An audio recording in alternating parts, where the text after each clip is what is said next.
Hi, this is Les Borsai of Wave Financial, bridging the gap between traditional asset management and cutting-edge blockchain technology. I'm on the Edge of NFT, the podcast bridging the gap between traditional artistry and non-fungible digital work. Keep listening. Hi, NFT curious listeners. Stay tuned for today's episode to learn why our guest today believes contrary action is where growth lies. And all about vegan eating in Los Angeles. Plus, what an iconic brand like TIMEX is doing hanging out with a bunch of apes. And don't forget, we put together a gathering called NFTLA just a few months back that brought out thousands of the world's most innovative doers in the NFT space. You can head over to nftla.live to get tickets to our bigger, bolder, better, but also just as intimate and impactful event happening in Los Angeles, March 20th to the 23rd, 2023. We will see you there.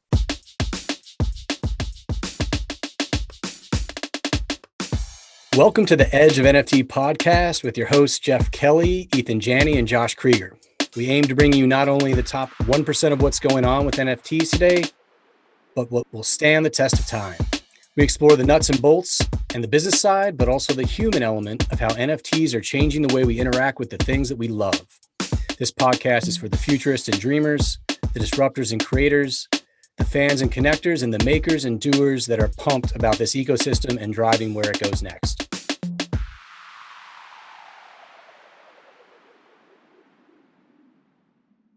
Today's episode features Les Borsai, co-founder of Wave Financial, which offers early-stage VC investment, asset management, treasury management, and strategic consulting within the crypto and blockchain ecosystem. Les is a serial entrepreneur and consultant specializing in the cryptocurrency and blockchain industry. After 10 years managing recording artists, he launched and built successful startups in digital music and cryptocurrency. In 2013, he saw the potential of blockchain technology and started working with Ripple, one of the largest cryptocurrencies, as an advisor. He was an early investor in the Ethereum pre-sale in 2014 and now provides advisory services to multiple blockchain companies, including RightMesh, YouNow, and Backstage Play. Les, welcome to Edge of NFT. How you doing? It's funny. That bio was like perfect until the last line. I'm definitely going to have to change that because, getting into cryptocurrency early, you interact and deal with a lot of companies. And I swear to God, all three of those companies are gone. Okay. Right now, and Backstage. All right. There you go. But no, I'm doing well. And thanks for having me. For sure. We had some fun pre-show banter here. It's going to be an exciting show. I think we're all pretty pumped. So jumping right in, let's talk about this climate that we are in today. What will NFT launches look like after this blow up in liquidity? What are your thoughts there? We're in a climate. It just feels so normal to me. Having been in the space for a fair amount of time, I think I get a vantage point. The people I work with get a vantage point of, a lot of fluctuations in the market and a lot of volatility. If we take a look at the early days, when I got in 2013 or 14, and you look at Mt. Gox or you look at what happens in Asia, with them outlawing cryptocurrency and making it illegal. And then we have the ICO craze, and then we have the blowout from the ICO craze. And then, it's like if you've been in the space, you understand there's two types of markets, bull and bear. And when we started the company in 2018, we went straight into a bear market, and that sucked. But it makes you stronger, it makes you resilient. And I feel exactly the same way about the market right now. And I have a lot of personal anecdotes about that. But, if you're old enough to remember, which I am, and you guys aren't, Web 1 in particular, the companies that were able to sustain kind of all of the nonsense of scammers and domain squatting, all that nonsense that was happening, they ended up being the bigger companies. And I think, Dave, my partner and CEO of the company, he is conservative. He does have an appreciation because of his financial history to appreciate regulatory guidelines. And he made the decision that we weren't going to try to be competitive at the cost of anything that crossed a line. And I think, when you look at the market, just to kind of keep expanding into, a place, the market is what it is because you had a lot of young guys generate a lot of wealth, but not really understand the basics. And I don't know, what it takes to understand a basic. If I take your money, I'm not supposed to use it for anything other than what it's been deposited for. And I'm not supposed to leverage it long and take a risk with it or cover debts that have nothing to do with those customer funds. I mean, that's the fucking simplest stuff in the world. And to not understand that, that's kind of the first problem. And I think the other thing that's the bigger problem is when everything is so incestuous and interconnected for that extra percentage for the land grab. I mean, what do you expect? It's a house of cards because everyone wants the customer. I mean, I've seen customer acquisition costs in the market, being as high as, $600 a user for an account that was $500 a user. I don't understand how that math works. And we sit here wondering why the whole world is blown up around us. And I'll just finish this thought with, it's like a poker tournament for us. I played a lot of poker tournaments in my life, and you can be aggressive and try to win the damn thing, but you probably get knocked out pretty quick, or you can sit back and let everyone else knock each other out. And that's really what we've done just by playing appropriately. Yeah, that makes a lot. That makes a lot of sense, and I think that what I became aware of to a large degree when the news hit about FTX, and it was kind of like, the mainstream media that's covering this stuff makes everything seem like it's exploding, imploding, like whatever, is I automatically just thought of all of these projects and people that are just deeply entrenched in the system. And it had very little to do with that in particular. We talk a lot about how the creator economy is growing. We talk a lot about, putting real estate on the blockchain or, functional use cases, going to Switzerland, right, for the World Economic Forum conference, and seeing, huge corporations getting deep into blockchain. I was like, this doesn't seem as unstable as it looks to many other people, Well, I mean, and that's a whole nother kind of point of view that I have. I came from the entertainment business, and authenticity mattered in the way artists were broken. I mean, it did for me anyway. And there were two types of artists. You could be a big pop artist where they throw everything against the wall and hopefully the song sticks, but it's never really a good, strong underlying bass. Or you can be an authentic artist that works at it. And, this isn't that much different. And, when I hear about the big corporates coming in and everyone's so excited about it, it's like I've been through enough cycles with apps and, web and other technologies that I'm like, okay, I'm not excited by that shit. I don't care. I want to take a look at what's being developed by these innovative kids and what's being monetized. And that's what I'm interested in. I'm just not sucked into, Universal is going to come do this. Who cares? Everything they're doing is archaic and continues to be because they're looking at the numbers and not the creativity and the innovation. And I suppose a lot of, my feeling comes from the Napster days and watching Sean Fanning and Sean Parker get thrown out of a building. And then IP being used as leverage. Well, IP isn't fucking leverage, man. IP is something that people create with their soul and blood and, that whole process. And, to use it as something that becomes some sort of a barometer for profit is just kind of gross to me. And, I guess I got my idealism back. Somewhere in the middle, I was probably just as gross, but that's how I feel about where we're at and the corporates coming in anyway. Let me ask you, man, because in parallel to the music industry, you got the gaming industry, right? And there's been a tremendous amount of disruption over time in gaming, these different business models. And you're in a pretty unique position to be able to see, some of these paradigm shifts as they occur. And I'm curious if we can expect to see another iteration here sometime soon around gaming monetization and kind of how it works, how you disincentivize scam-like behavior, all these different factors. So I'm doing it right now in a whole bunch of different ways. Wave Financial obviously is a, RIA. We're adhering to the SEC and its finance, right? But I was never going to do anything really in entertainment or the reimagination of what a Web3 studio could look like.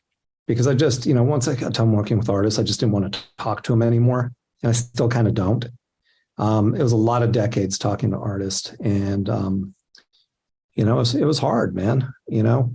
So I reimagined, through this mechanism called SeaWorld, what I could do within the Cardano ecosystem. We're pretty close to Cardano, and they're one of the ones that are surviving now in a nice way, because they didn't tie their wagon to anything except their own abilities to create. And when I think about this Web3 studio model, I think of it kind of like an antique mall. If you guys ever been to an antique mall, it's a building that has a whole bunch of shops inside it, and every single shop is different. And I compare that to kind of like what Artifacts did with Nike and Larva Labs and, all these different things that are happening that happen together without really the communication to happen together. So when it came to the gaming, I hired some game guys and started to build a game studio. When it came to the rights, because rights are different, I hired a rights guy. I hired an agency person doing a deal with streaming across the board for TV, film, and music, merchandising. And all of these things are going to function together based on IP. And I think the thing that people don't really realize right now is IP and ownership is different. We're talking about owners of NFTs being able to exploit those rights. That's very different than a publishing company and a record company owning two sides of a master with 6 writers that you need to get phone call approval from. And that is the ethos of Web3 and the metaverse. And, on the other side of that, there's projects like the Gremplin project where, anyone can use it because of Creative Commons. So I don't think the bigger companies that you talk about that are coming into the space have the first understanding that this is a generational shift of how collaboration is going to happen. And that's bad for business if you don't know where it's going. So when I started to put all of that together and I started to quietly collect rights, to your point, everything's different. You look at Gala and what they did with Townstar and what they did with the Death Row catalog. Like when Eric first did that, I was like, dude, you don't even have the rights to like fucking Tupac song. What are you going to do? It just nailed it with like being able to put it into a different environment. I was like, oh shit. And I look at things like YGG and what they did in the Philippines with some of the early play to earn stuff, and they were giving back to the community. And you can really just see what's possible. And that's always the thing that's so frustrating about people saying, well, an NFT is just a JPEG and it's not worth anything now. It's like, well, who cares? It's not a JPEG. It's something that's meant to be connected to other mechanisms to create a bigger ecosystem. Sorry, I went on a tangent, dude. You got me on a rant. What the hell? No, it's all good, man. No, that's why we're here, man, to have this combo. There's so many different elements about what's happening that elevates, really it's kind of universal themes, right, that we're talking about and how that influences, where things go. I mean, do you see something specific within the gaming business model that's shifting? Where do you see this next iteration going? Like, what are some of those attributes that we should expect to see from some of these games as they evolve and new games as they kind of come to bear? I mean, look, it's deeper integration. And really the thing that struck me the most is, I did a deal with this artist named Little Pump, and I stuck him in a game called Avagachi. Avagachi was one of the first kind of gamified banking, NFT driven. I mean, they had all these innovations in Avagachi, right? And yeah, Jesse's great. And he came on our show a little while back. Jesse and Dan are incredible. And, they're probably too smart for the market in some ways, because they can surpass it. But, when I did that deal with Little Pump, I didn't want to do anything the way we did it. And it was just a different economic kind of deal. I'm not going to do what they did with apps and just throw stupid money at artists. You want to be part of something that's innovative, then you should be part of it. If you don't, there's someone else. And I don't want to set a ceiling of what people are paying to have artists come participate, because this isn't influencer culture in the same way. If you're not connected and you don't understand what this is, then you're probably not the best spokesperson. And Kim Kardashian, you should be fined because you probably didn't know shit about what you were promoting. And, so when I think about how this is going to change, it's deeper integration through immersion. And that's some of the stuff I'm working on, understanding what global streaming looks like, and, understanding, like, I don't know if you guys saw Lenza that just came out. It's this really popular app. Yeah, it's going viral. All my friends are posting these crazy pictures of themselves on Facebook, and yeah, some of them actually look really cool. The ones I did look cool. I mean, a lot of them look cool, but I think, when we start to think about AI and how it integrates into Web3 and how that works with immersive technologies, in the metaverse, and you start to put that together. Where I was going with the Avogadro point was, okay, banking is not meant to be something that's fun. I mean, you can argue that the GameStop, moment made banking fun because people were, fucking with hedge fund guys. But when you look at Avogadro, it was like the gamification of banking, or Coinbase producing a movie, or, there's more imagination. And there's the ability to be different types of companies and do different things. And we never saw that. Like, if you were a telecommunications company, you were doing that. There wasn't a business model that you could color outside of the lines with. And I think that's really cool. We're seeing that. And that's what I kind of want to embrace right now, is all those opportunities. Very cool. Well, let's talk a little bit more about sort of the market dynamics right now. I mean, in times like this where there's a little bit more of a bear position, there's consolidation, there's M&A. I heard a lot at Art Basel of companies buying out smaller projects for their audience. Meanwhile, there's a lot of building going on with DAOs and DeFi sort of coming up with version 2.0. I think there was even a DAO hackathon in Art Basel, which was really interesting.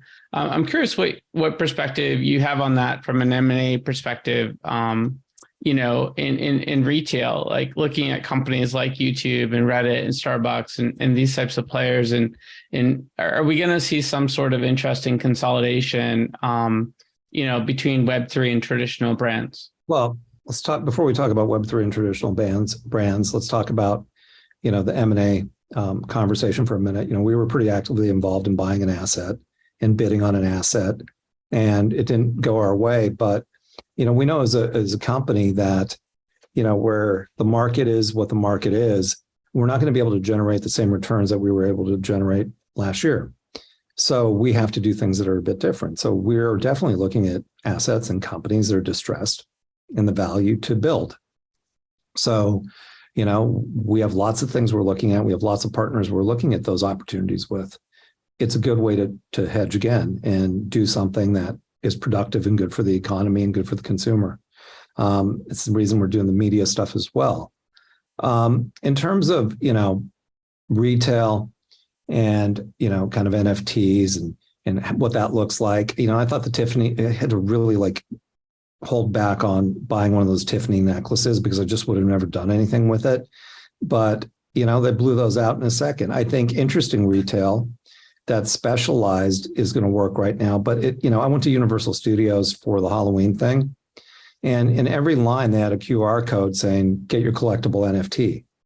Now, the thing about that is I looked at it and I wasn't like, oh, good. It's expanding. Universal's doing this shit. It was like, okay, that's a pretty boring use. I wish they were more innovative. And that's just how I feel about everything. So I think we're going to see it. And I mean, here's really the other part of that. When the NFT thing, and I bought my first one in 2017 that I lost.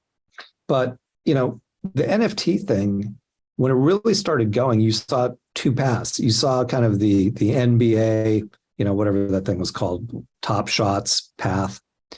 And then you saw the authentic projects like art blocks or whatever, everyone who had a Fidenza or a Ringer, all of a sudden was balling hard. And did I say balling hard? It's like a 54-year-old fucking, should not be saying that stupid shit. Would you like us to edit in something else? Absolutely not. Leave that. Anyway, so, I think you saw this real division of where the world's going, and you're going to see that. You're going to see Starbucks and other retailers doing their thing. I mean, the thing that was the most cringe out of everything I've ever seen was like Taco Bell talking to Kentucky Fried Chicken, talking to Pepsi Cola. You guys should pull this thing up. I don't know if you didn't see it, but it was on Twitter, and they were doing like, the whole GM, thing as a brand. And I'm just like, ugh, seriously? And that's what it was. It was all those buzzwords, and these brands were doing it. And just, again, for me, that was like gross. I don't care about those brands. I don't think that's interesting, and everyone looks at, what I do think is interesting? I did some work with FIFA. They're smart, and they're credible. And, we did some, I don't even know if it's public or if I can even talk about it, but they looked towards the metaverse as an organization. And I thought that was really smart, because whatever is being built now is what's coming next. You're just going to have to pick and choose who those guys are that build a, really amazing next opportunity. Yeah, you mentioned Pepsi, and I don't know if you saw that recent documentary, sort of quasi-documentary on Netflix about Pepsi and the rewards program they did for the Harrier Jet. Yeah. But one thing that sticks out of my mind is for them, that was a major shift in their branding in terms of rewarding consumers beyond sort of just buying the product itself. And I do feel like rewards and gamification, rewards in general, are a great use case for using Web3 technology that we're just kind of scratching the surface of so far. Yeah, look, it is. And I'm not saying that, the corporates and the retailers, are not going to use all of this in the way that they use it for the masses.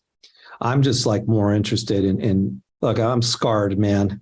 I mean, I saw Nirvana at the Roxy, and when they were coming off of Bleach on Sub Pop, like that whole thing about being early with music, it just stuck with me. So I'm always kind of interested in how do I get there early? And by the time it gets to the big retailers, I mean, it's late. It's kind of like, I guess I watched that Von Dutch documentary and I'm like, oh, gross. By the time it got to the big stores, even though they were making all that money, it just wasn't something that was cool. And I'm always like the guy that wants the underdog creator to win. So I'm curious. I mean, look, I even want some of the guys that aren't underdogs. I'm very curious to see what Stani does with the Lens protocol.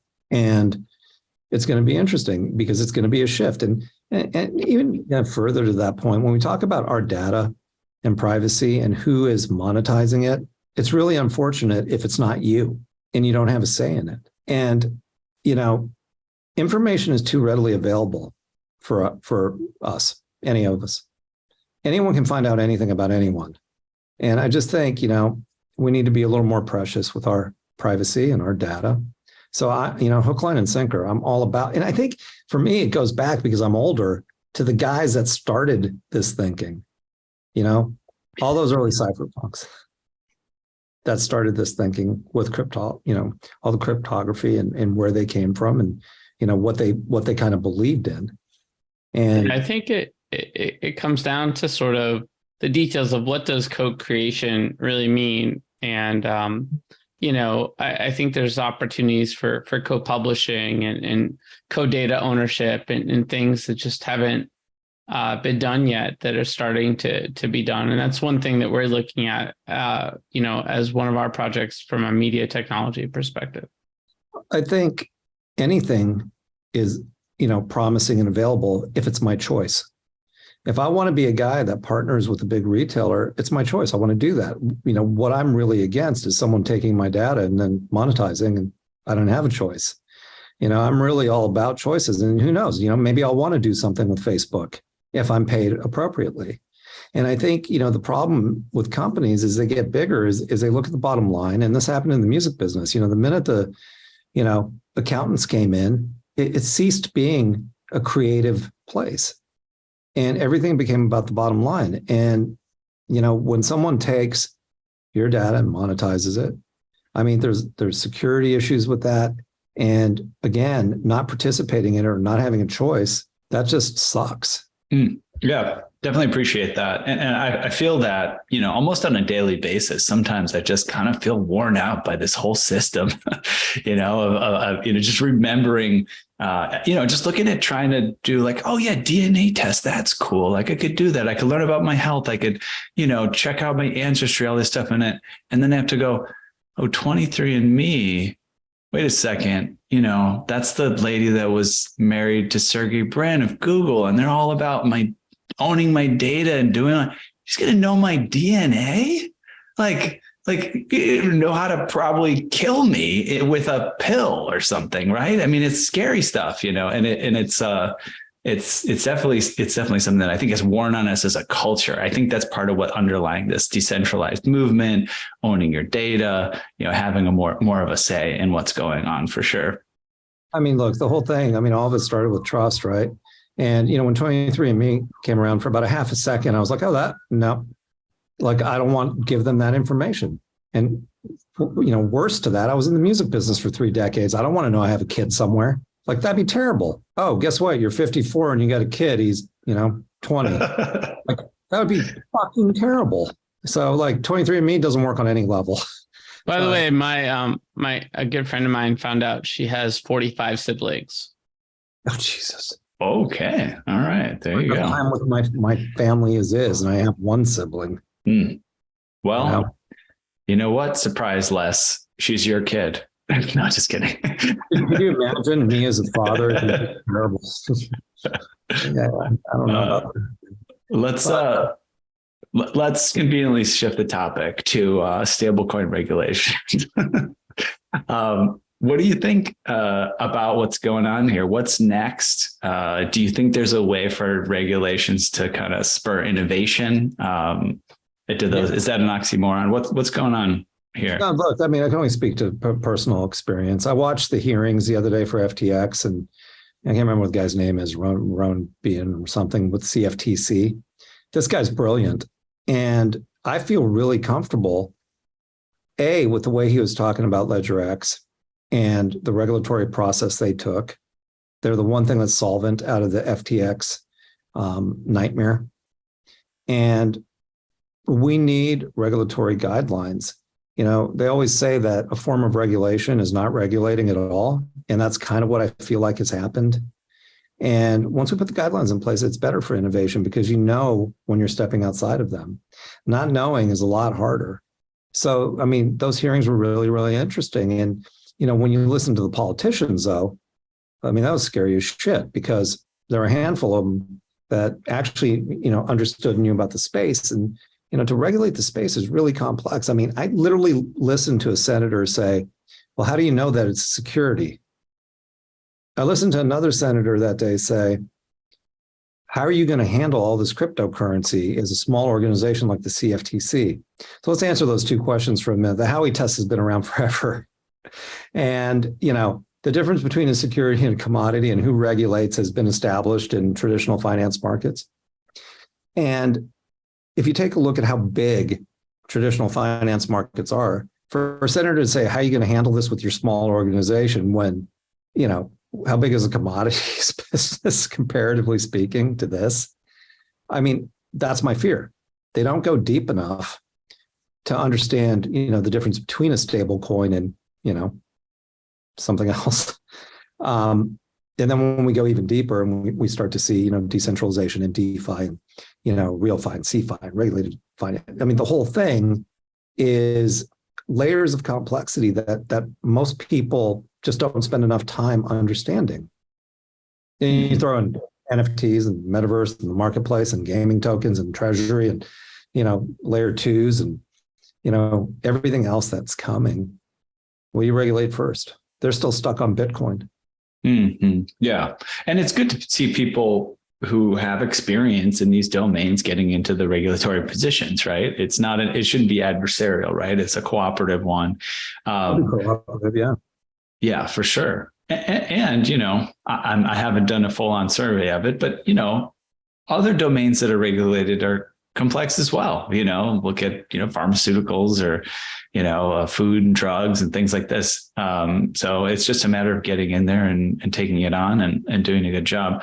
When you started to talk about it, I was reminded of this quote that I often enjoy. It's a Stravinsky quote. And he says, the more constraints one imposes, the more one frees oneself. And the arbitrariness of constraints serves only to obtain precision of execution. So I always take from that, Stravinsky was a groundbreaking composer, right? But he enjoyed having some rules around what he created. Igor Stravinsky, yeah. Yeah, obviously. He literally wrote music that drove people crazy with its novelty, right? And interesting, but somebody obsessed with rules and constraints in such a way that it actually just helps to provide inspiration and guidelines, and just make something creative actually happen. I mean, the funny thing about Stravinsky, the music, and I've listened to it recently for some strange reason, is it's one of those things that, like, if you connect to it, it's disturbing. It just makes you feel uneasy by design. And I think that probably plays into constraints. If you are, it seems to me that the way he composed, and I have no idea if this is true or not, it really was down the middle, in terms of not coloring outside of the lines again in a different way, when you talk about the constraints of it. And it's just disturbing to listen to in a lot of ways. It always makes me feel uneasy. I don't know why. So, but that's hey, man, speaking of uneasy, I think kind of like where everybody's at in the marketplace, right, is trying to understand what's the next inflection point, going forward here. Is it a further dive into the abyss? Is it a trigger that's going to drive, the next bull market?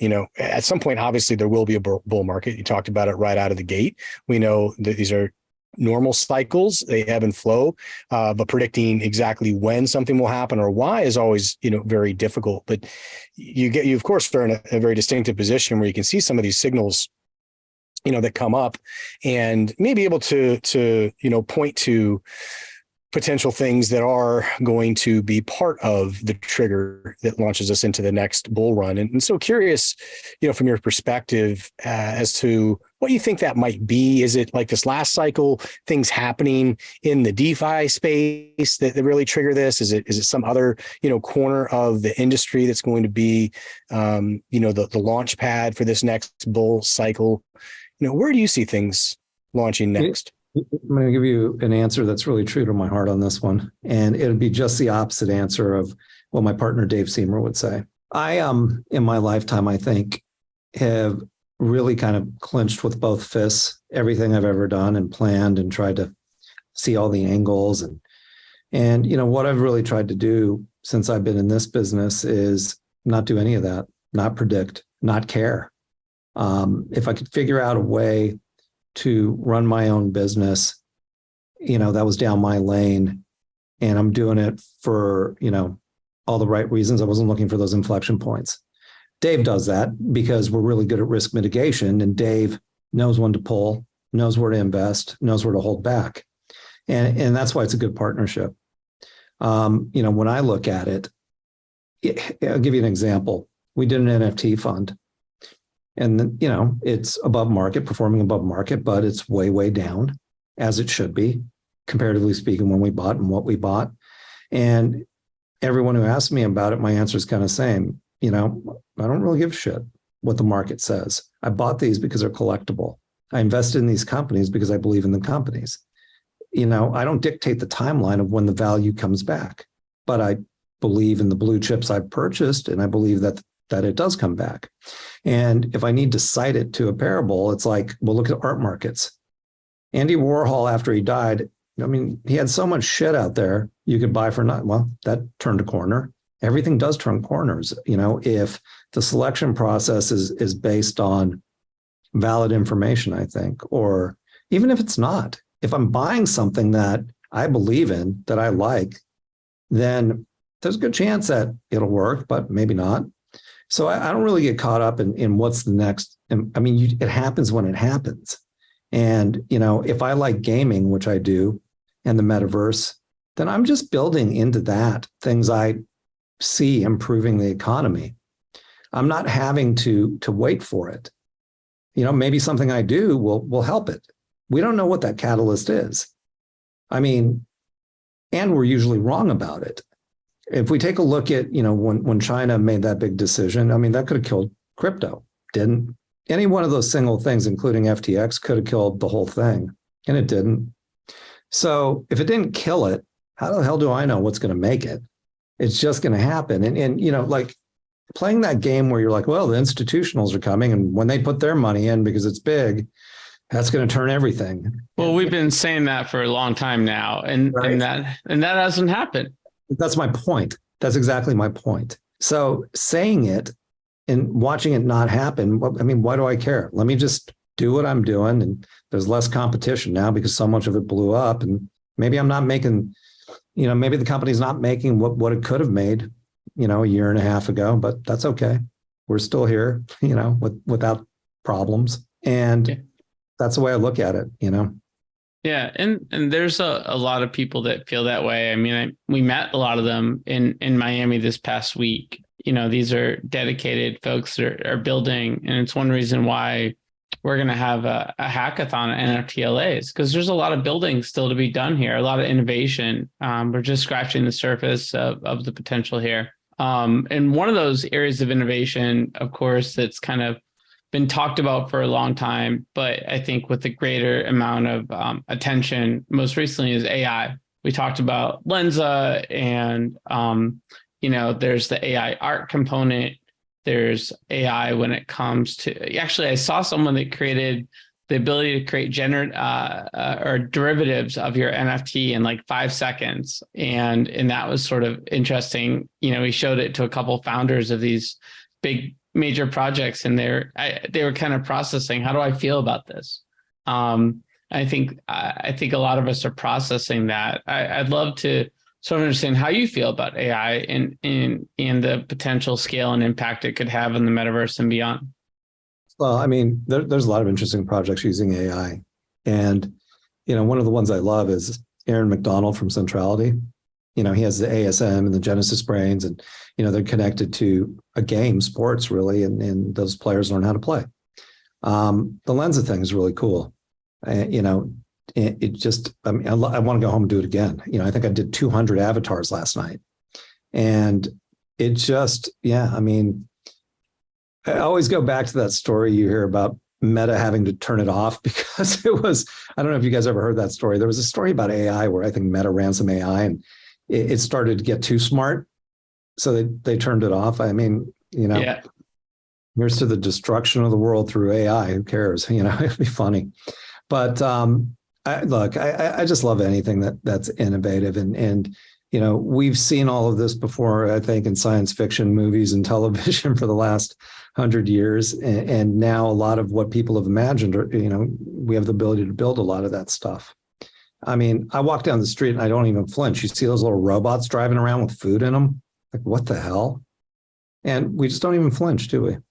I mean, the world is connected in a different way. These big companies have always driven that. And I think now we're going to see just another version of that start to happen. So, and in terms of AI, AI is a trip because that the big companies are doing things with prompts, and it's going to change everything, and it's going to be really strange.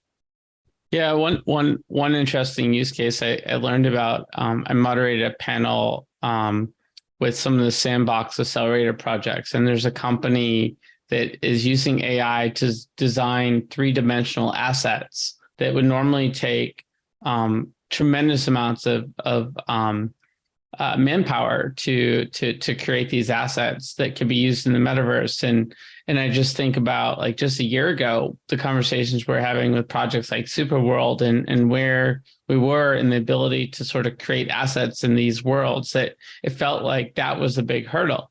That's no longer a hurdle. Fast forward to now, with companies like this, you can sort of create 3-dimensional objects, not just art that's 2D or so I think that's really interesting to think about the impact on architecture, both in the physical world and in the metaverse.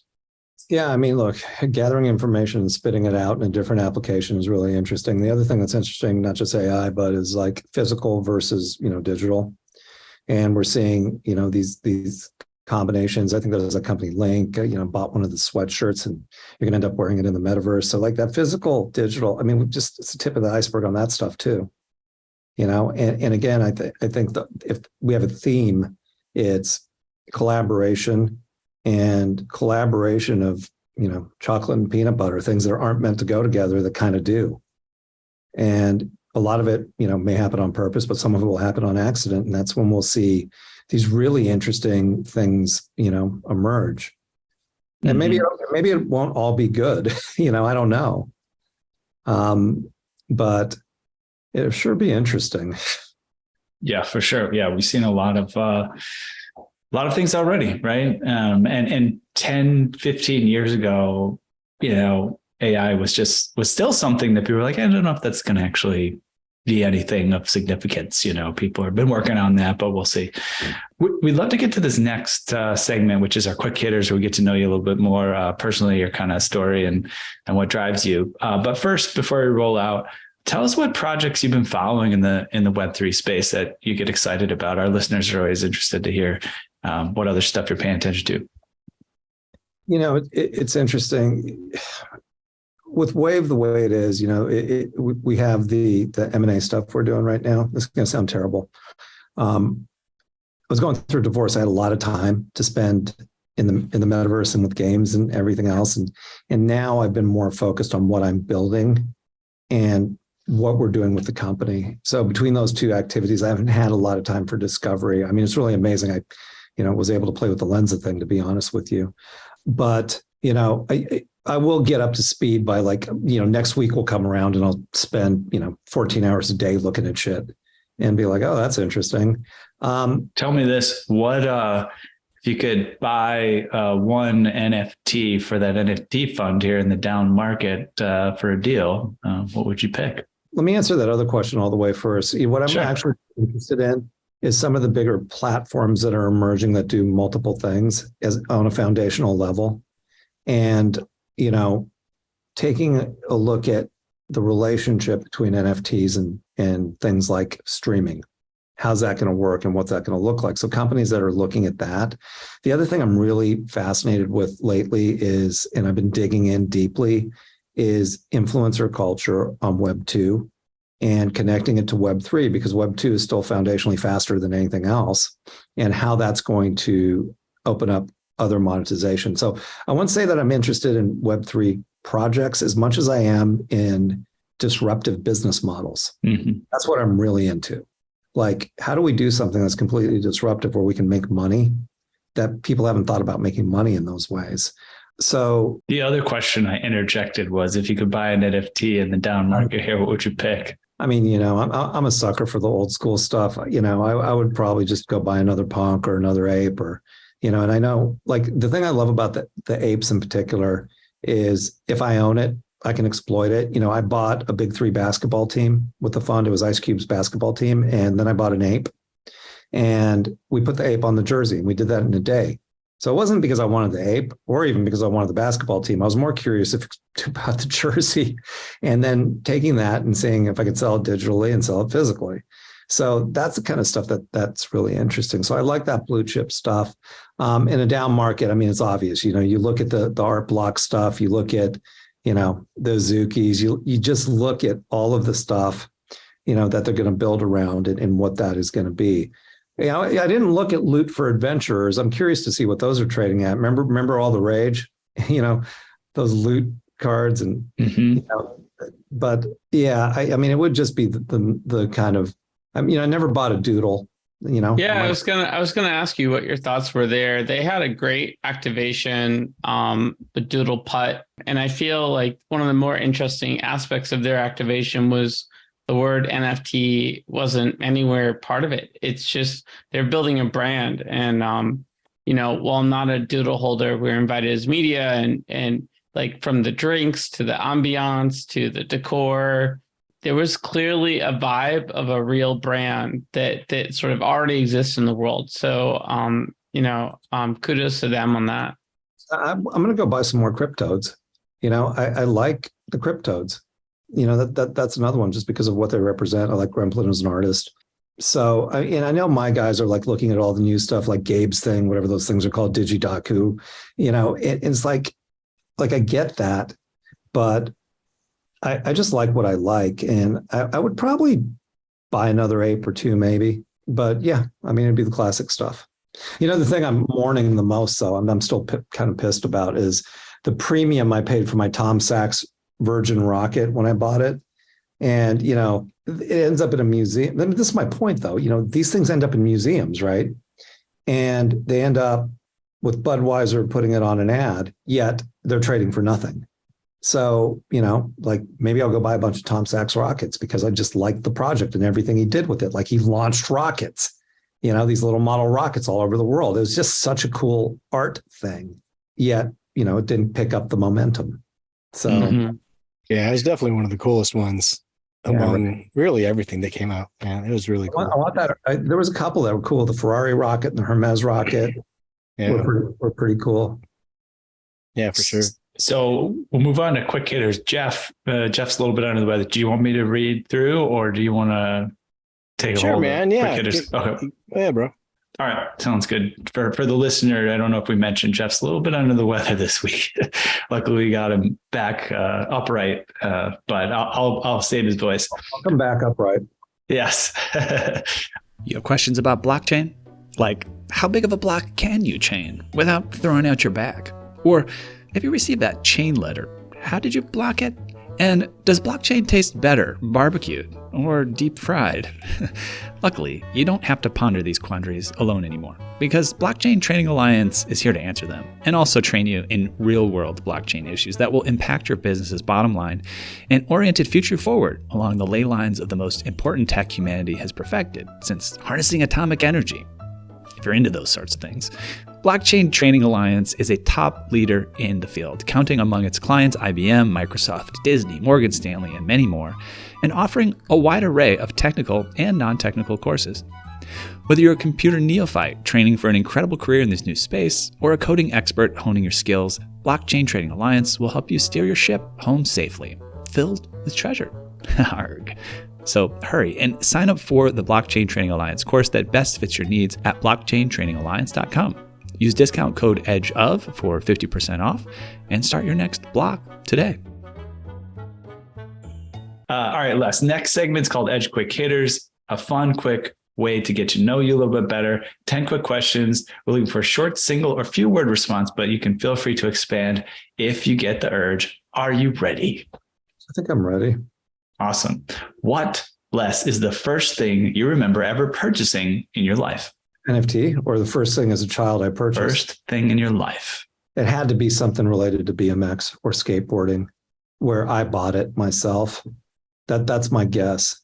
Or fireworks, maybe. I grew up in Anaheim, so it might have been fireworks, somehow. Well, you have to be a certain age with fireworks, so maybe not. So I think. Well, that was the appeal. I definitely remember there was like a corner store that would sell us 11-year-olds fireworks. That was totally not supposed to. What am I talking about? It was candy that I stole probably. But, like going into like the corner liquor store and buying candy would have been the first thing I purchased. Yeah, good answers. All right. What's the first thing, though, you ever remember selling in your life? My dad was a guy that took us to the swap meet. So, he loved to barter. He was Eastern European. And the first thing that I sold in bulk, he had a machine shop. And I used to ride a Vespa, if you remember those things. Nice. And the Vespa had this thing called a flywheel. And it was a pain in the ass to get this thing off if you needed to work on the Vespa. And my dad helped me make these things called flywheel pullers. And we made a bunch of them and I sold them. And, it was just a way to get this thing off. And everyone who had a scooter bought these things because no one ever made them. So, I mean, that's kind of the first business thing I probably sold. It's a great kind of business. You're your own customer. People need it. All right. Flipping into more recent times, what's the most recent thing you purchased? The most recent thing, probably some clothing. All right. Fashion, something, more expensive. What are we looking at here? Probably Pants, more a tie, a suit. It was probably more expensive. I actually no. The most recent thing I purchased, sorry, scratch that, iPhone 14 because I got tired of Apple's conspiracy destroying my 13. So I literally went to buy one. I got sick of it finally, and I went to buy one today. So the Apple 14 Pro I bought today. When's it coming? There were some supply chain issues there. I found one, so I just had them grab it because I couldn't take it anymore. All right. What's the most recent thing that you've sold? Oh, wow. That would have the only thing I've ever sold, honestly. Oh, some cryptocurrency. All I right. sold some cryptocurrency. Unloading. Honestly, it's the only thing I ever really kind of sell. I don't sell NFTs. I've held on to all of those. I'm going to ride those into the dirt all the way to zero. I'm in. But I definitely, have sold some cryptocurrency. I haven't sold anything else. What's the motivation? Tax loss harvesting? Are you just done with whatever chain? No, I mean, I sold it because I wanted to buy some other things, and I don't do that enough. I usually just hold on to everything. But I was like, you know what, man, I got a fair amount of this. Let me get rid of it so I can buy something else that I want. Sounds good. All right. Flipping the topic, what is your most prized possession? It's weird because I don't think it's the possession that matters to me. I think it's actually the thought process into the purchase. So thinking about it, researching it, figuring out what I want to get, that whole process, it's like Candide or something, like the journey. That's what I like. But my most recent prized possession purchase was a Murakami painting from the Gagosian Gallery of an NFT. That sounds great. Well, it connected to everything else, artifacts, Murakami, So I love that, but I wouldn't say it's my most prized possession.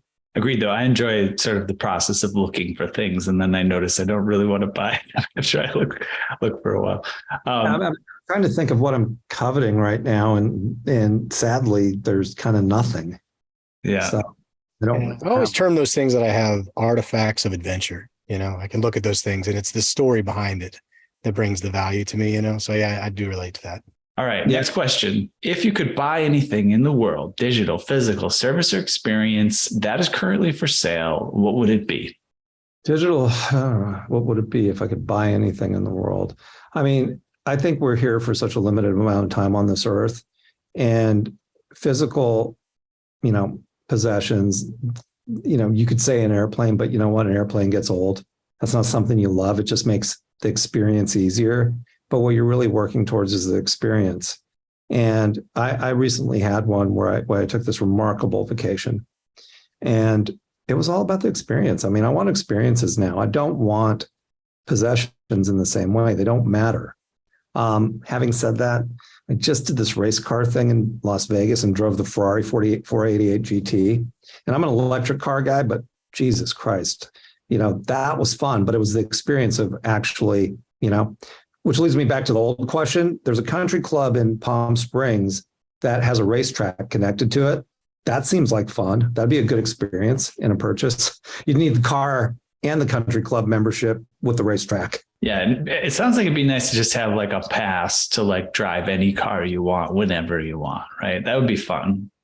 Yeah. Yeah. Kind of like, it's kind of like that whole comedians in cars getting coffee thing with Jerry Seinfeld. He's just like, hey, you seem like this car. Let's get this car. Let's drive it around. Let's have some fun. All right. If you could pass on one of your personality traits to the next generation, what would you choose? Am I trying to be kind, or am I trying to be mean? You get to do whoever Les Borsai is.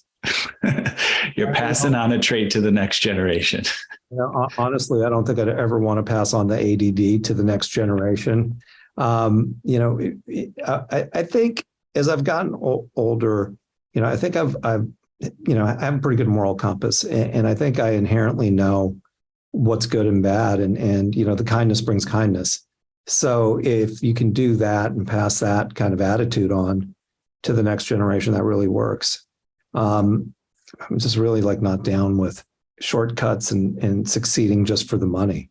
It's just really not cool. And, it just brings too much crap into your life. And I think when I was younger, I would have done that every which way I could. I didn't know any better. I just wanted the money, whatever I'd take. I want the money. And, as you get a little bit older, you kind of go, oh, wait a minute, taking that approach isn't the right one. So yeah. Sounds like some kind of authenticity. Authenticity is the key. Yeah. I mean, that's the thing, across the board. If it's authentic, it's usually pretty cool. Yeah. All right. The next question, which you may have already answered, if you could eliminate one of your personality traits from the next generation, what would it be? Oh man. I think for me that there's all sorts of like origin traits that create anxiety.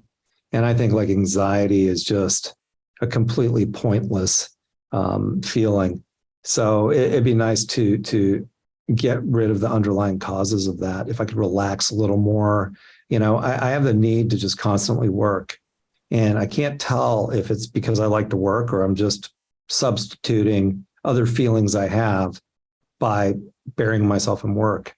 That's a terrible trait and a great trait at the same time, because like, if you keep working, you can do okay, but that's not what life's about. Like, you don't get to the experience if you're just working all the time, Mm-hmm. Yeah, agreed. And I think it's just a common issue nowadays, is that just general anxiety that people have. My theory is it's just a symptom of our sedentariness, we're designed to run around outside and do things. And we kind of, yeah, it's funny you should say that, because like I just started martial arts classes again. I seriously, this is no bullshit, I'm going to take a salsa class. I don't know why. I don't have rhythm. I can't dance for shit. I just thought, maybe moving my body a little bit is going to be a good thing. So I'm just going to do this and not think about it. And that's something I couldn't do when I was a little bit younger, even 10 years younger. Like the idea of someone looking at me and not being able to do something was terrifying. And, there's this stuff called contrary action where we have to do the things that we're uncomfortable with because that's where growth lies. And I'm really big on that. It's like, oh, this doesn't feel good. It feels terrible, actually. Go do it. So love it. Yeah. All right. What did you do? This is the question number 9. What did you do just before joining us on the podcast? I was actually downstairs just answering emails. It was literally nothing riveting. Got to do it. All right. And that final question, the flip side, what are you going to do next after the podcast? Funny enough, it's a bookend. I'm going to go answer emails. I have a dinner tonight that I have to also deal with. Yeah, see, because I like to isolate there. My secret's out. I have to deal with a dinner. I had to deal with a dinner last night. So. All right. So Les, I've got a bonus question for you. Selfishly, because you've been in LA a long time. What is your favorite restaurant in LA to go to when you just want a good meal and nothing else matters? I've been vegan now for a while. So I suppose there's a restaurant that's, a great vegan restaurant. Crossroads is always fun. But there's this place, I think it's called Mr. Charlie's on La Brea. And as a kid, when I was in like elementary school, for whatever reason, they gave us McDonald's hamburgers on Tuesdays. And, my parents wouldn't let me participate in that program. It always pissed me off, and no one's trading food with me. So when I got them, they were like this magical moment. It tells you how McDonald's gets you. So this place, Mr. Charlie's, has these cheeseburgers. Same thing I had when I was kids. They taste the same, and they're vegan. So that's a guilty pleasure. There we go. So my favorite vegan spot is Plant Food and Wine on Abbot Kinney. Yeah, I don't live out on the west side. I've been there, and it's really, really good. I went to this place actually in Hollywood that was a Japanese restaurant that served plant-based sushi. And that was really kind of interesting and weird. Cool. I think I know the spot. Nicole Buffett hipped me to a place called Aulac, AULAC. And downtown, it's good. Yeah, that's really good vegan food. Yeah. And Wild Living Foods downtown has that place is killer. And stay tuned next week for a new episode of Vegan Eating in Los Angeles. No, seriously, Wild Living Foods is the best. Like, there is no restaurant that's better than Wild Living Foods. I couldn't agree with you more. Jeff, have I taken you there yet? We've talked about it. Jeff loves vegan food, and I've been meaning to take him there for like a few years. I'm not sure. No? I don't think so. All right, we'll go there next time. Aversano, is he still, Nicole and Aversano are together, right? Let's move on to the next. Let's move on to the next. No comment there. Right then. I guess I missed something along the way. See, I've been isolated. There you go. All right. Next Cut segment. that out then. You go ahead and edit that one out. If I said it, it stays. Yeah. Yeah. No, I don't know. We'll see. We'll be fine. Yeah, everything's fine. Everything's fair game here. All right. Hey there, NFT Space Cadet. Let's zoom in on the globe from outer space today to Abbot Kinney Boulevard in Venice Beach, LA. Let me show you a cosmic tech beacon that shines out among the bustle of fashion, art, and food there.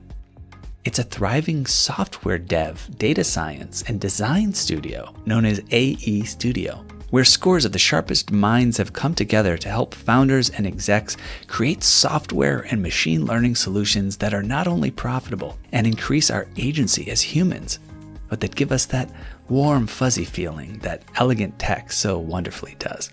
AE's breadth of talent allows them to build anything from instillvideo.com, it's a health, fitness, and wellness app that makes your chakras tingle, to award-winning brain-computer interface solutions that could quite literally bend our minds. Oh, and keep an eye out for Token Runners, their NFT white label marketplace, as well as their highly anticipated NFT drop, Boomer NFT. Now, for all you degens who strive to shed the cummerbund and pearls comes a jaw-dropping, awe-inspiring partnership, not seen since the heyday of Shaq and Kobe. It's called Edge of AE Studio, and you can find out all about it at edgeofae.com. That's right, this full-service, soup-to-nuts, end-to-end, whole enchilada NFT service can help you, yes you Randy, launch your NFT project. Edge of NFT and AE Studio have come together like Voltron to get your project in gear so you can hightail it straight to the moon, stardom, and maybe even your own private yacht. Go to edgeofae.com to find out more. That's edgeofae.com. Actual results may vary depending on moon landing location, domain of stardom, scale and model of yacht, as well as whether scale model of yacht or actual yacht. Next topic, hot topics, news of the day. Let's get into it. NFT loss harvesting made easy, no liquidity, no problem. So there's a silver lining in the crash in the NFT market. Millions of dollars are potential tax savings. To help NFT investors claim their tax savings before the end of the year, CoinLedger recently launched an NFT tax loss harvesting tool. And this is the word of the day. I guess I mentioned it earlier. I didn't even know this was our hot topic, but yeah, I don't know.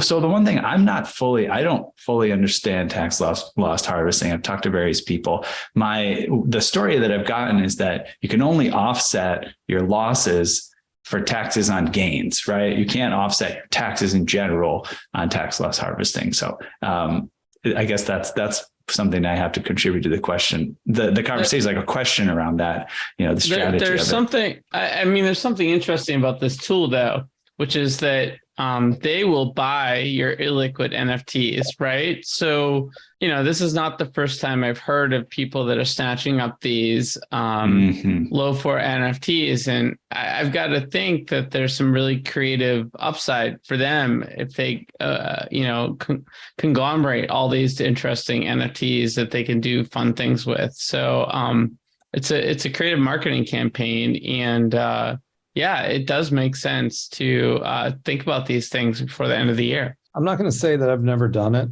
but I will say this, because I had a bad experience selling things I shouldn't have sold. I don't sell anything right now. And to get the benefit, you got to sell it or get rid of it one way or another, burn it. And I just can't bring myself to do it, man. So I would rather just take the hit and hold, because there's no way anyone on this podcast can tell me what's going to be big next year. You just can't. And everything, that kind of is explosive might happen for a reason we didn't see coming. So why get rid of anything? I already bought them. Consistent with withholding, right? Which was your mantra at earlier in the episode. Yeah, if you had some big gains and you made some big purchases, as a follow-up, to some of those gains, and you took some losses and you had some other wins, maybe it's a move that makes sense fundamentally for you. But if you have a number of different assets that you could say that about. You don't necessarily have to sell your NFTs. You could sell a number of things, and still be able to reap the rewards, short-term gains, long-term gains, right? Like there's a bunch of different ways to do it. It doesn't have to be the NFT, right? I mean, I'll tell you the one thing I'd do it with those fucking bamboozlers is one time I got really pegged. Like I lost on that thing every which way but sideways. And, I got in too late. I sold. I mean, this whole thing, I hate those things, but I might do it on that. You remember that project? Yeah. It was like one of those Ponzi's. Which one? Oh, it's called Bamboozler. Oh, the bamboos. Oh, yeah. Sounds like a red flag there, bamboozlers. Yeah, I know. But, it was all the Ponzi-nomics, and I missed on that thing over and over and over again. I hate the project. Yeah. So there's some spots where that makes sense. Mostly a good time for everybody to think about like taxes though, and what your setup is, where you have exposure, where you don't. Make those moves now. Many of them you can't make after the end of the year. Some you can around retirement funds and things like that. But you got to look at that stuff. Now's a good time to do it. And if you've got your eye on that Bored Ape or that crypto punk, and you know a friend that has one, this is how you can sell them on selling it to you, right? Hey, it's a tax loss harvesting, right? And then you could grab that crypto punk you want less.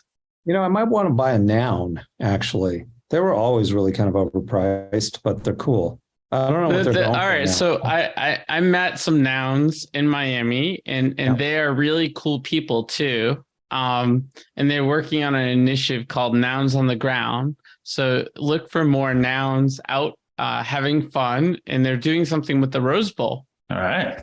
Yeah. You know what else I'm going to buy? So I'm really bullish on the Cardano ecosystem right now. And not just because we work closely with them. The Ape Society was really interesting, actually. Like these guys are more active than any community I've ever seen.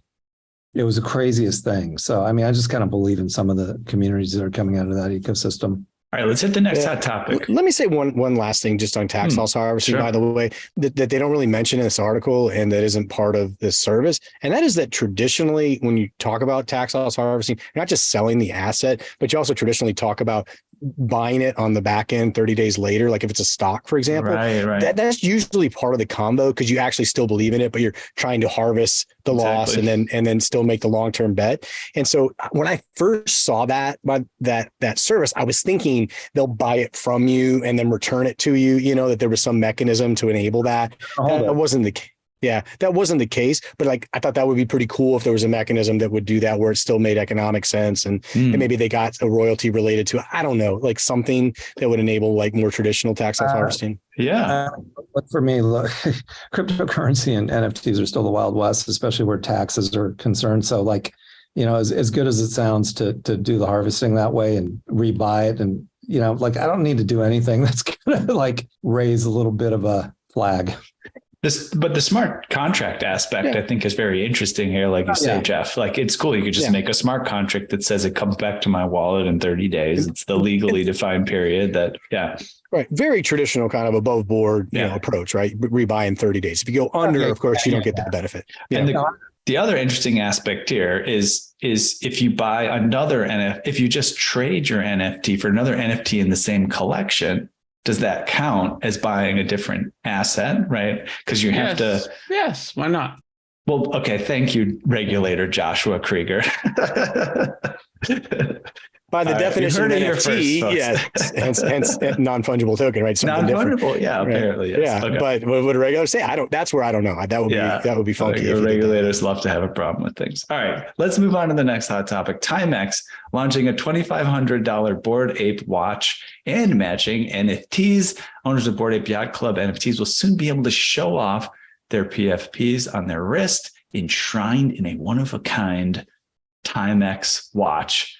Takes a licking and keeps on ticking.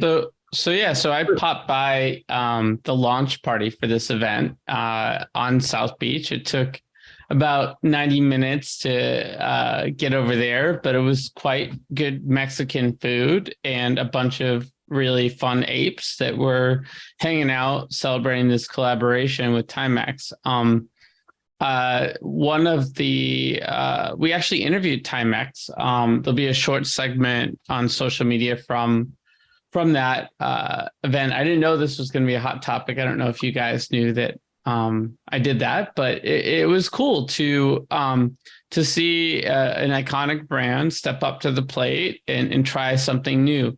It started with an RFP, and then it ended up with a very different sort of collaboration that felt a little bit more authentic to the community. They had some Bored Apes as advisors, and Boardroom Ventures helped with it. The Miami Ape, a bunch of different folks that got involved to help them come up with this collaboration. And basically, once you mint your watch, it's there forever. And there's a custom etching that you're allowed to do on the back of the watch. I think it was cool. I think it was interesting that the Bored Ape community chose to partner with TIMEX. I think there's some interesting dichotomy there with those two brands coming together, and I think that's what makes it special.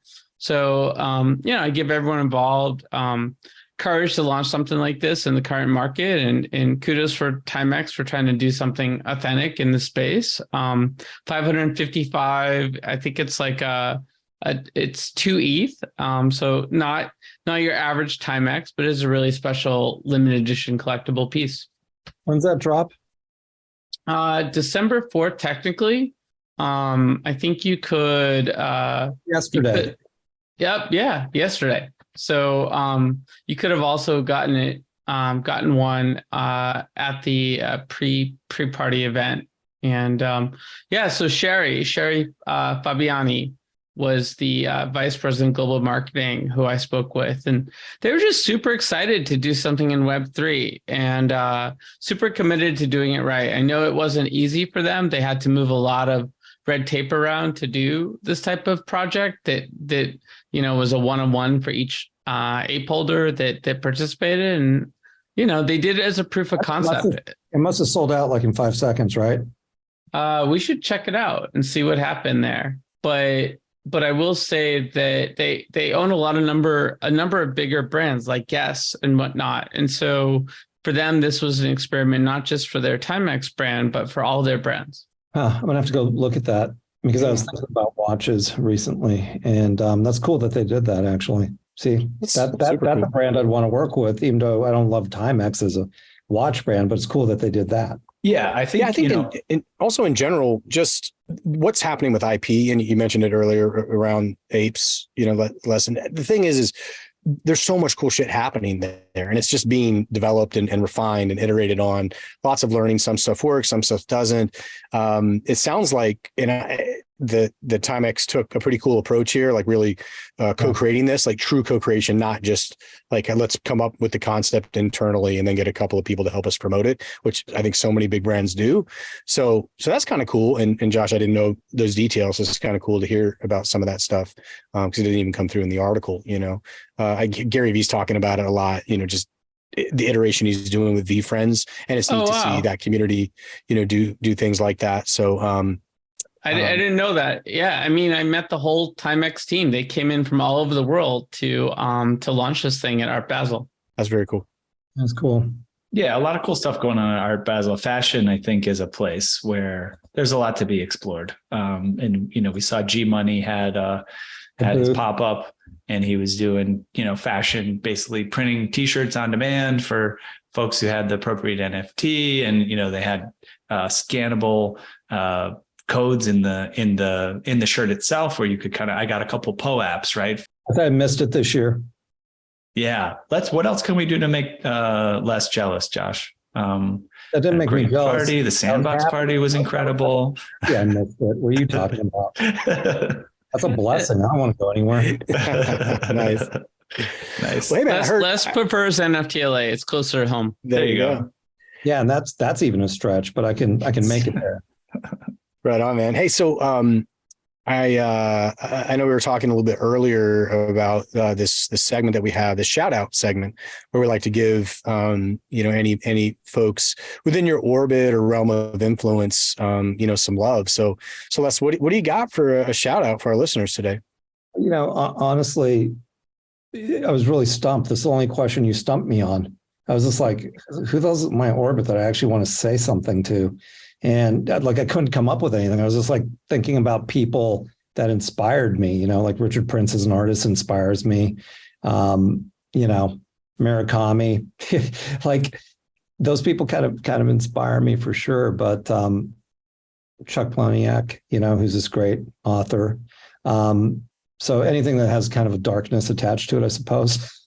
I don't really have a shout out for someone that's like in my universe or orbit, which is sad, really.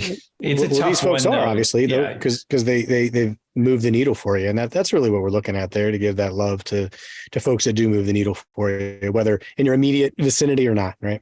Yeah. Well, Wednesday Addams is the current one. If you're watching that show on Netflix, that show's so funny. Yeah, I think part of what we find valuable too about this segment too is putting things on people's radar, right? That they might not find out about. And so, here's to that, right? I think I'll go up and pick up some Chuck Palahniuk and read it now and look into Richard Prince's work. Yeah. I'm gonna, also Wednesday Addams. I'm gonna go enjoy that show later on this evening with my girlfriend. Oh, it's really great. She does such a great job. Beautiful. As an actress, so I think you'll have some fun with that. And I haven't been able to watch a lot of TV lately, so. All right. Well, thanks for pulling those together, Les, despite your difficulties. I still think it was a fun shout out. And we're about to wrap up here with the show. But before we do, I want to make sure we find out where listeners can go to learn more about you and the projects you're working on. Well, I'm going to have to update that bio because those are old projects from 2014. Honestly, Instagram or Twitter or whatever. Probably Instagram more. I don't have a lot of followers on Instagram, but I'm pretty current with it lately, and I don't know why, I guess I was a late starter with all that social media stuff. But you got to get all the right bathing suits and, I don't have the right filters. I'm trying, trying to be, eye candy. It's not working. The right hotel partnerships. Yeah. Exactly. But yeah, that's probably the only place, that Perfect. makes sense. All right. Well, Thanks for having me, guys. I really appreciate it. This was super fun. Yeah, we could chill, man. Definitely. Next time I'm in Los Angeles, let's go get some vegan food and with Josh. Yeah, I should have done a shout out to John Caldwell, because he was supposed to be here with us. And that's who I should have done a shout out to because he doesn't feel well. Well, it's too late. We're going to cut that out. John will get no credit for today's episode. Oh, he had nothing to do with today's episode, so he shouldn't get credit. All right. Well, I think we've reached the outer limit at the edge of NFTs for today. So thanks for exploring with us. We've got space for more adventures on this starship. So invite your friends and recruit some cool strangers that will make this journey all so much better. How? Go to Spotify or iTunes right now, rate us and say something awesome. Then go to edgeofnft.com to dive further down the rabbit hole. Look us up on all major social platforms by typing Edge of NFT with no spaces and start a fun conversation with us online. Lastly, be sure to tune in next time for more great NFT content. Thanks again for sharing this time with us today.